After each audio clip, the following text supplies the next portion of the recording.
Kaya nga tayo may ganyan kasi ang pagpapahinga po ng saglit is as important as your work. O Correct.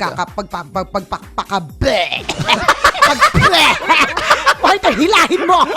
Hindi niya mailabas! Akin na may makakulot na buhok na iwan dyan sa lalamunan mo. Pagpapaka-busy mo, yun yung gusto ko sabihin. Dati kasi naalala ko, pag bumara ako ng taxi, pagbukas ko sa pintuan, bukas ka agad. Sa ngayon, hindi. Binababa yung salamin. Nakalaki yung salamin, Hindi mo binababa. mabuksan. Oo, kagad Ang tanong, saan po kayo? Ano ang sabi? Saan po kayo? Parang iba yung narinig Hindi, ko. saan po kayo? Oo, saan po kayo? Oh, saan po kayo? Okay. Akala ko kasi, ay pagka-Korean eh. Ayun. May ano bakit mo dyan? Pag nakita ka pa ulit yan, magagalit ako sa'yo.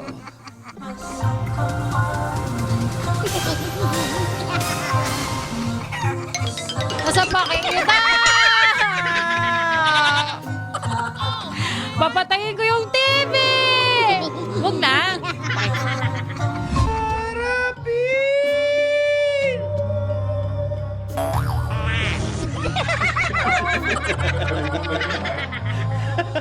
Teka lang, may pinapakita sa social TV natin. Ano ang nakalagay? Ulitin mo, Josh. Ulitin mo. Ayan, yung pagbagsak mo kanina, oh. Ayun.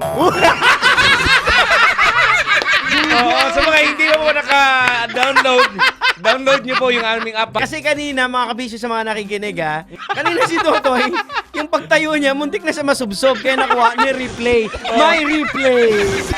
Ayan, kasama yan sa Color K of the Week. May entry na tayo. Ang pangit yung dalawa, may nag-text. Okay lang maging pangit, ha? Bakit perfect ka ba? Kapag sabi ng pangit, bakit, ha? Replay mo yan, ha? Minsan, nag-text ngayon lang. Kayong dalawa syunga. Tawagan natin. Tawag natin yan. Sobra na yan, ha? Ang pangit daw natin, ha? Sige. Ayun na nag-ring. Ano, Hello? ang pangit mo din!